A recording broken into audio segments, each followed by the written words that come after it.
Hello বন্ধুরা, চলো আজকে গেছিলাম আমি একটুখানি স্টেশন রোডে গিয়ে ঠাকুরের জন্য ফুলমালা মিষ্টি আনলাম। আজকে মঙ্গলবার, যদিও আগের দিন আনি, কিন্তু আগের দিনে বেরোয়নি। ভেবেছিলাম আমি এখন মর্নিং ওয়াক করছি, সকালবেলায় বেরোচ্ছি, তো বেরিয়ে ফুলমালা মিষ্টি আনবো। কিন্তু এত বৃষ্টি হয়েছে আর বলো না, সকালবেলায় ভোরবেলায় এত বৃষ্টি আর আকাশ ডাকছে, ওই জন্য আমি বেরোতে পারিনি আর ঠাকুরকেও ফুলমালা দিতে পারিনি। এখন আমি বেরিয়ে ঠাকুরের ফুলমালা মিষ্টি সমস্ত নিয়ে এসেছি আর তোমাদের কাছে একটু দেখিয়ে দিচ্ছি। তো এই দেখো যেটা আনবো, কারণ এখন তোমার হিমসাগর আম চলে গেছে। এখন হচ্ছে এই যে কি বলে এগুলোকে, বলো না, গোল গোল টোপা টোপা বেলের মতন এই আম নিয়ে এসেছি, ল্যাংড়া।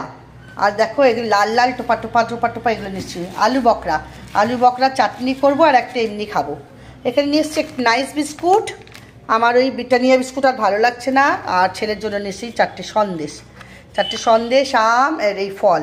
আর ফুলমালা নিয়ে এসছি, এই দেখো ঠাকুরের জন্য একটা কাঁঠালি কলা বজরংবলীর জন্য, এখানে আছে বজরংবলীর জন্য লাড্ডু, গোপালকে দেবো লাড্ডু, আর ফুলমালা এখন পরিয়ে দেবো।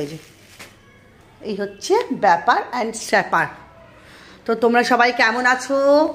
আশা করি ভালো আছো। বৃষ্টি এত জল জমেছে আমাদের হিন্দমোটরের স্টেশনের কাছে। এখন হাত পা ধোবো, ফ্রেশ হবো, আর ঠাকুরকে মালা ফালা দেবো, দিয়ে বসে বসে একটু ফোন টোন ঘাটবো। আজকে আর অন্য কোথাও যাব না, কারণ চতুর্দিকেই জল। তোমরা সবাই কেমন আছো অবশ্যই কিন্তু জানাবে বন্ধুরা। চলো রাখলাম, টাটা।